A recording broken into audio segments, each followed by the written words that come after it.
Hi, I am Brenda Good, Wilderness Road District, and today we're going to start session 1 of possibly 2 sessions of the Dentistry Merit Badge.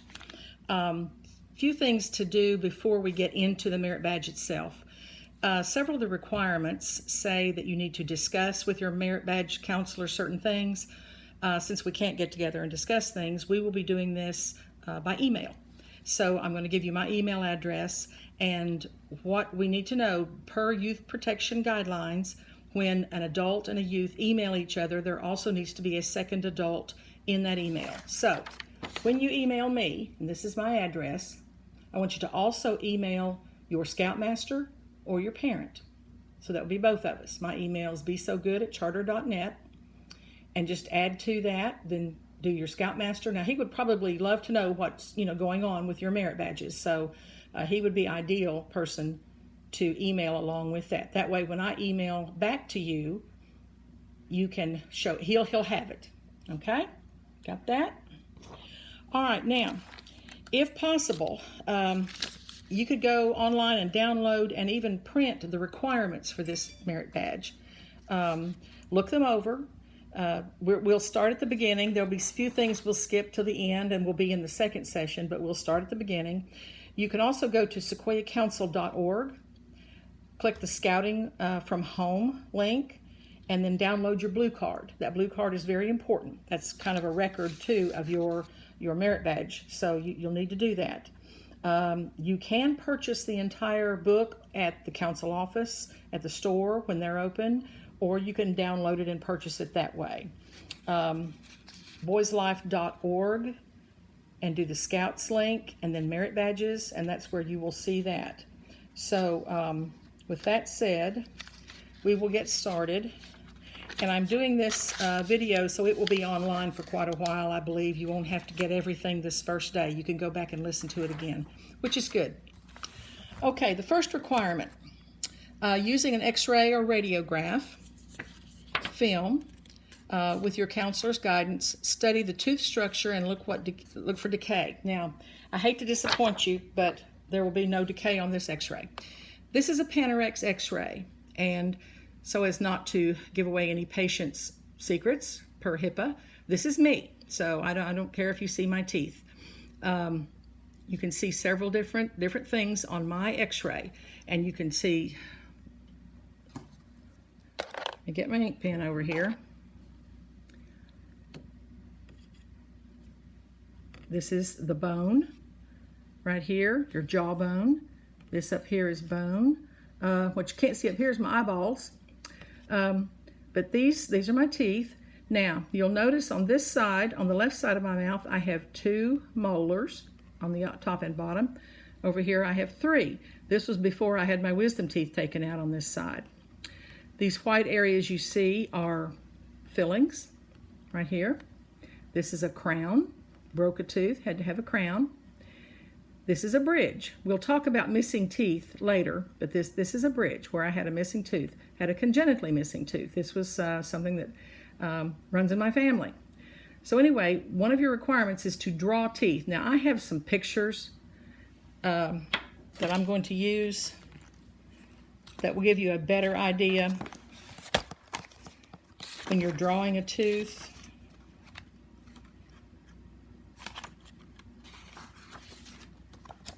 This is in the merit badge book. Now, you can see all the parts of a tooth. The part of the tooth that you can see in your mouth is called the crown of the tooth. This is the root structure. From the gum line below is the tooth structure. About 2/3 of a tooth is down in the bone below your gums. You can't see it. Now, beneath the crown, this right here is the enamel. Enamel is the hardest substance in your mouth. Very hard. But what you need to know, once a tooth erupts, or once it comes in, once you get that permanent tooth in, those cells that create more enamel die. So you do not get any more enamel. Once it's there, it's there. Once it's gone, it's gone.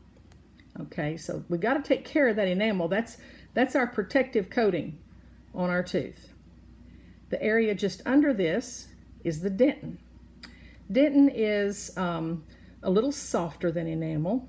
It's much easier to decay, much easier to erode. So we want to take care of this enamel so that this never gets exposed. But I'm sure you've seen people whose gums have receded down past where this junction is with the cemento-enamel junction, and you can see the root of the tooth. That root is dentin. Inside the tooth, you will see the pulp chamber, pulp canal or pulp chamber. This is where the nerve and the blood supply is in a tooth. This is what keeps it vital. And you'll see that it goes all the way down. Now this tooth happens to be a two-rooted tooth. So it goes down here, and this is where the blood supply and the nerve supply come into the tooth. This is the foramen. There's a little tiny hole at the tip of the roots. That's where your blood supply comes in. There are small little ligaments right through here, teeny tiny little ligaments that run horizontal. And what those do is connect the root of the tooth to the alveolar bone. And those little connectors, little fibrous connectors, allow the tooth to move up and down and back and forth a little bit when we chew. Biting forces in your mouth are between 150 and 200 pounds per square inch. That's a lot of pressure. So if your teeth didn't move just a little bit, back and forth, up and down, they would shatter when you chew something really hard. So it's important that those are there. So there's a picture again of the tooth and all of its parts, because I think one of your requirements is to draw a tooth, a molar, and show all of these parts.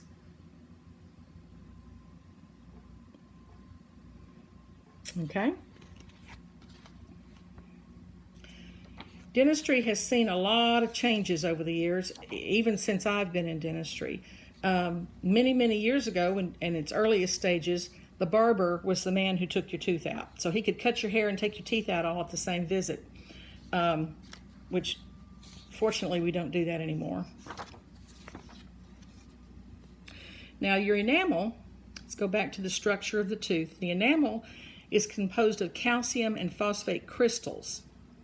Again, it's the hardest substance in the body, and it protects the tooth, protects the dentin. But even though that enamel is so hard, it is vulnerable to things that we put in our mouths. Of course, it can be broken, if you're hit in the mouth, but there are things that we put in our mouths that really can break down that enamel. Because there's phosphates and calcium in there, there are acids that can eat through that. We'll get to that later. A dentin, again, is a softer inner layer of the tooth. The pulp we talked about, which carries the blood supply and the nerve supply of your tooth. Now, different teeth are for different purposes. If you look here,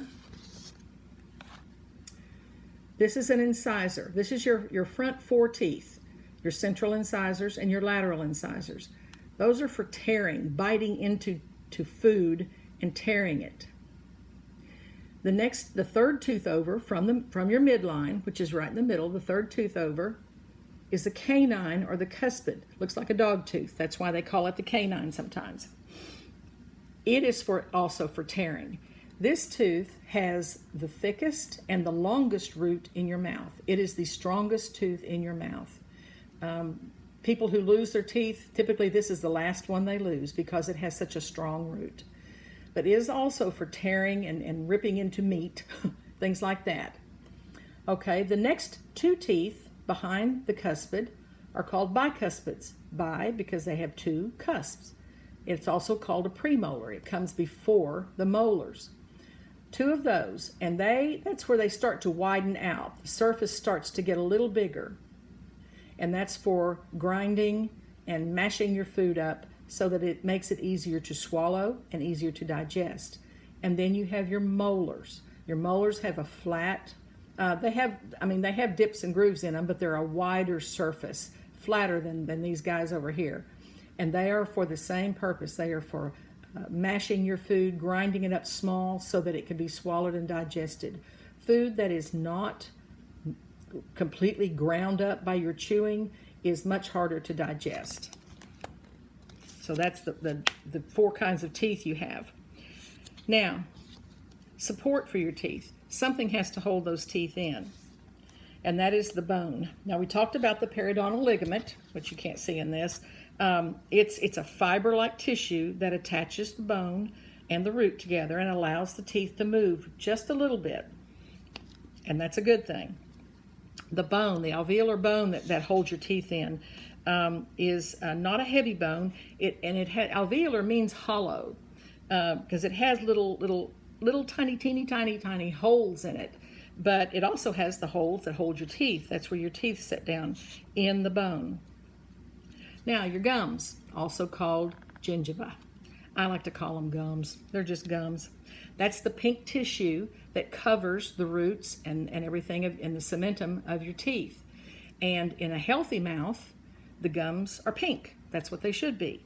You may have, at some time in the past, looked at your mouth and go, oh, my gums are red, swollen, and there's reasons for that. But that's not how they're supposed to be.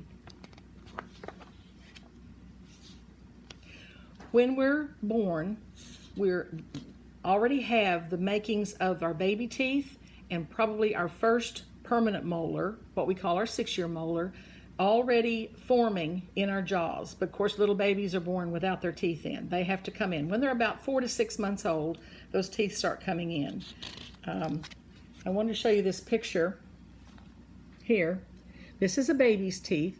You see the little dips and edges on the teeth?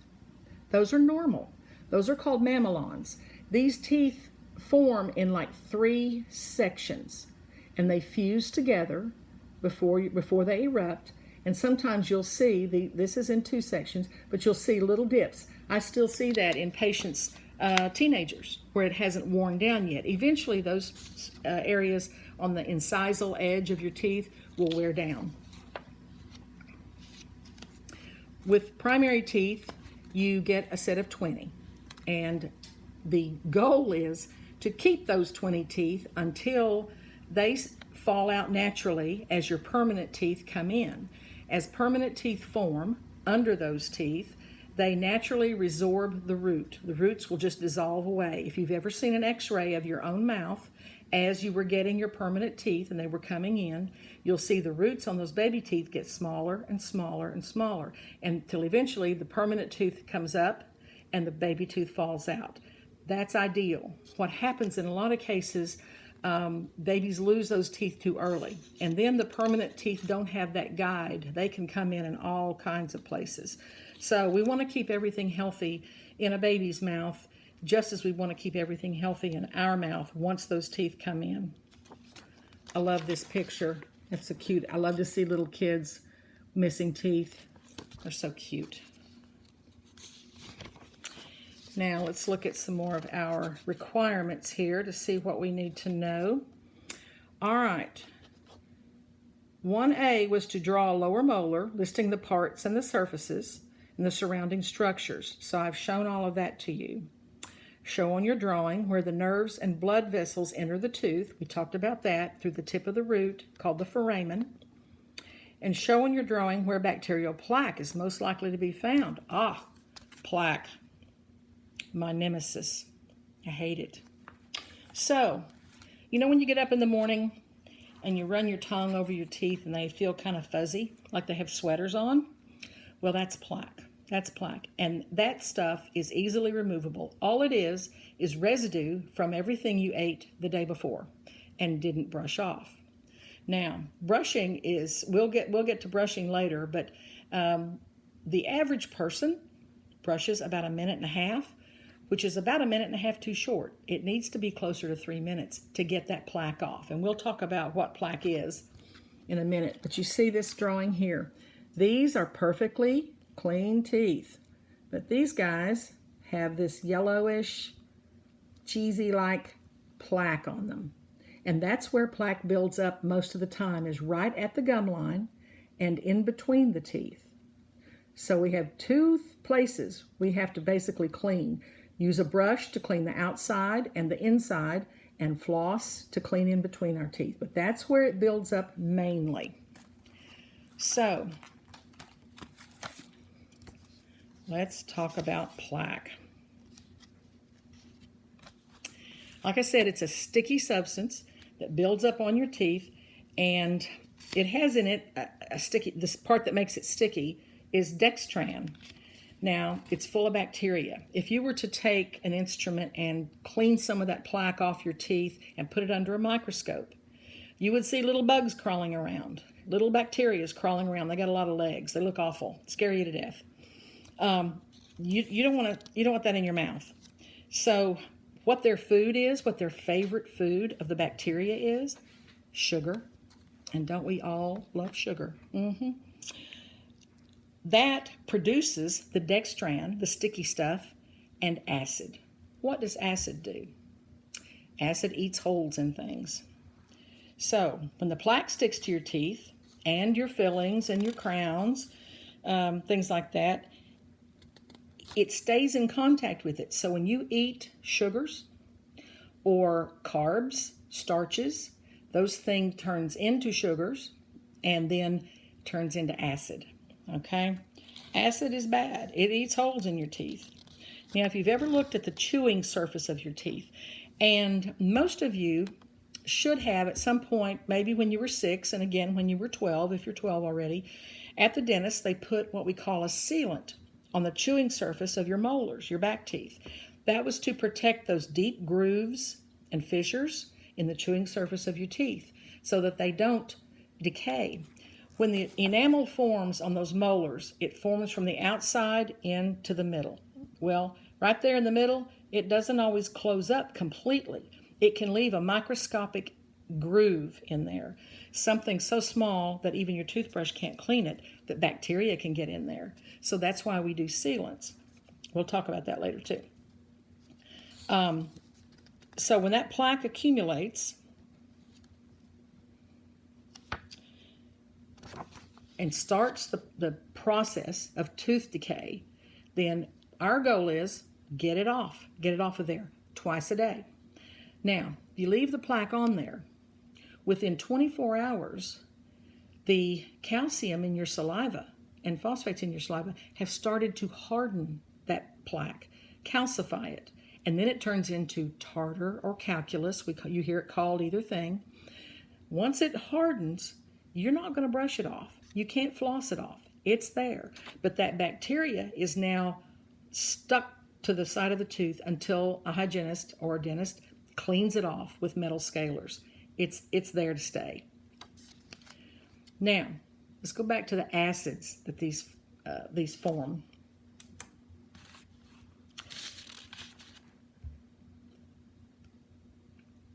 We know what acids can do. You ever bitten into a lemon? Very acidic. Things like aspirin. Some people used to put an aspirin directly on their gums if they had a sore place, or on their tooth if they had a toothache. Bad news. Now, every one of us, I dare say, likes soft drinks. There are soft drinks with sugar. There are soft drinks which are a diet, which don't have regular sugar in them. But the one thing they all have in common, is the acid. Now, let's look at acidity and toxicity there. Water has a pH of 7. You've probably studied the pH, what pH levels are. Water has a pH of 7, so it's neutral. So let's talk about some soft drinks. Let's go to the other extreme. The battery acid in a car. You're told never, ever, ever, ever get that on your hands. Battery acid in a car has a pH of 0 to 1, right in there. So we've got water up here at 7. We've got battery acid in your car down here at 0 to 1. So let's talk about some soft drinks. Diet Coke, pH of 3.28. Diet Coke with lime, pH of 3.21. Dr. Pepper, my personal favorite, pH of 2.89. We're getting lower on that pH level. Orange juice, skip over to orange juice, it has a pH of 3.7, still very acidic. OJ is good for you, but low pH. A lemon, pH of 2.29. We're getting closer to that battery acid, aren't we? Lime, pH of 2.17. Now, to have a soft drink with a meal, not a big deal. You're eating, you're drinking, you're cleaning that off your teeth. Your saliva is diluting the acid. But we know all of us love to sip on not me because I hate Mountain Dew, but some of us love to sip on a Mountain Dew all day long, or sip on a Diet Coke or a Coke all day long. Every time you do that, your mouth stays in an acidic state. Every sip you take for 20 minutes, your mouth is in a high acidic state. So if you take a drink every 10 minutes, you are constantly keeping that high acidic rate, a pH of 2.5, 2.7, 3 point, in your mouth. That eventually is going to do some damage. It is going to do some damage. So we have to be careful with even energy drinks. You would think, energy drink, that's okay. It doesn't taste like it's got carbonation in it and the acid in it, but they do. They do. Even those folks who suffer from eating disorders like bulimia, when they eat and purge, the stomach acid is a very, very low pH. And when you do that, people who do that often, it just eats the enamel off all of their teeth. I have seen patients that came in the office that had gum line decay all around their gums, on the bottom, some in the chewing surfaces. It was very sad to see what had happened to them. And the first question I ask them is, do you drink soft drinks?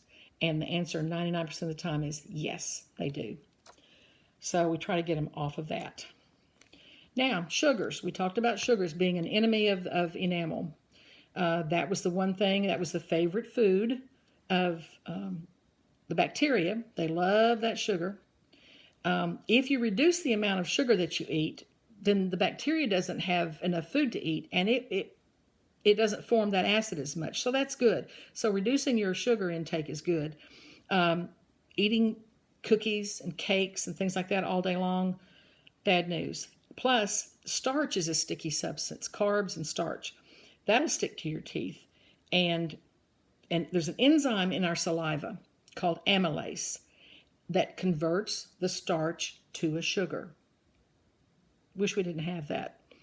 And then that acid producing starts all over again. The acid producing cycle starts all over again. So there we have two things that are very detrimental to our teeth. We talked about plaque and where it's found and the cause. Now, requirement number 2, tell or write about what causes dental decay and gum disease. All right, we just talked about some things that cause dental decay. Sugars, acid, things like that. Gum disease. Hopefully none of you are using, have used, or intend to use smokeless tobacco. I hope none of you smoke. One of the greatest dangers to young people today, especially if you're in sports, is dipping or chewing tobacco. It stains your teeth. Okay, stains can come off. That's okay. That's bad enough.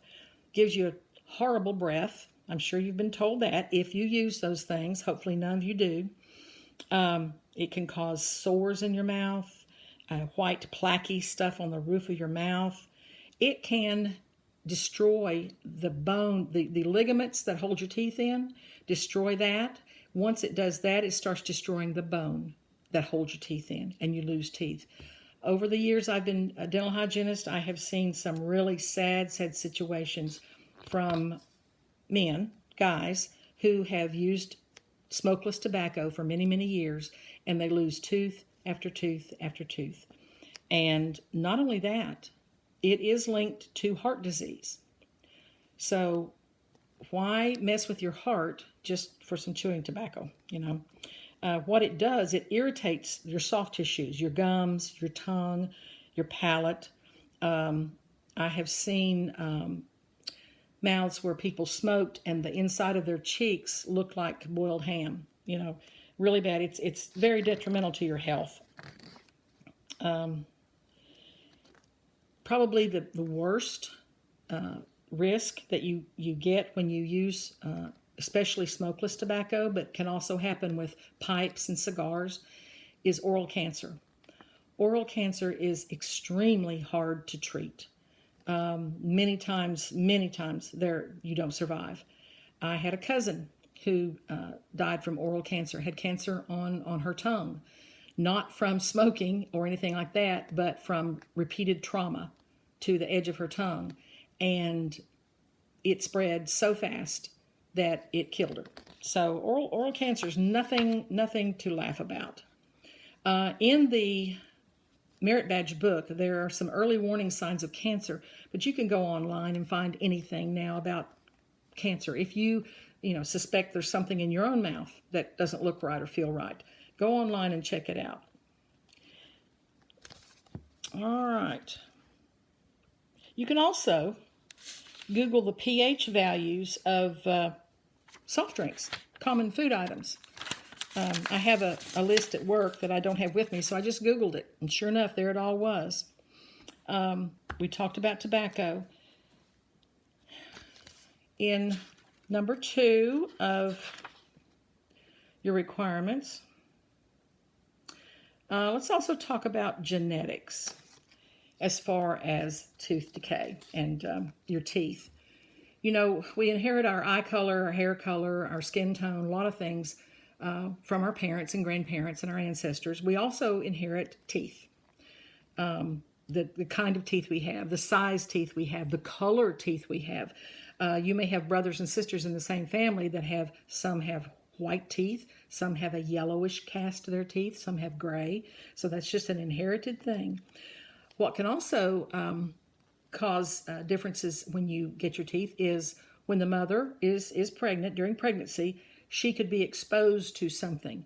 For several years, back in the 60s, 50s, 60s, a drug called tetracycline was used as an antibiotic that mothers took. They did not know until all of these mothers who took tetracycline had their babies that it discolored the child's teeth. Several patients that have, tetracycline, what we call is tetracycline stain, but it's not a stain that will come off. It is part of the enamel. So we learn a lot over the years about medicines we can and cannot take. Having a high fever. If the mother has a high fever while she's carrying her child, if that high fever occurs during the time that the infant's teeth are forming in utero, that can affect how they look, what the enamel does. Does it form correctly or not? Is it discolored? So there's a lot of things that can happen. When a young child has a high fever, while the permanent teeth are forming, still embedded in the bone, but those teeth are forming, if the high fever occurs for a long enough period of time while the enamel is forming, it can adversely affect that as well. So heredity plays a major part in the health of our teeth. What we need to realize is no matter what hand we're dealt, we need to take care of our teeth as best we can, do everything our dentist tells us to do, go to the dentist twice a year, and brush well. I'm going to stop now, and we will get into the rest of our requirements at the next session. Again, you should be able to play this over and over again, not that you'd want to, but if you need to get information. Now, what I would like for you to do, where it says, of course, we studied the tooth structure. You can also Google pictures of a tooth. If you don't get everything off of this, you can Google that. Draw a lower molar, label all the parts and surfaces, and show the surrounding structures, such as the bone and the gum tissue. Show where the nerves enter the tooth. We talked about that. And where plaque is most likely to be found. Okay, that's one thing. If you can do that on a piece of paper and take a picture of it and email it to me. That's all you need to do. All right, I want you to write. It says tell or write, but I'd like for you to write about what causes dental decay. The things we talked about, the sugar, the acid, things like that, and what causes gum disease. Now, one thing I didn't mention a lot because I went straight to the tobacco was the presence of that plaque on your teeth not only causes decay, but it is a great factor in gum disease when it is left there, because as you saw in the picture, it builds up right at the gum line. So it affects the gums as well. And when it is left there too long, the gums don't like it. They become irritated, they become red, swollen, and that allows more plaque to get packed in around them and underneath the gums. And left too long, once it hardens into tartar or calculus, that's when the big damage occurs to your gums. So talk about that in your report. Talk about how decay, gum disease, the plaque, and the sugars and the acid, all of that stuff. We will talk about 2B at our next session. So I will close for now, and we'll get another session done as soon as I can. Thank you very much for your attention.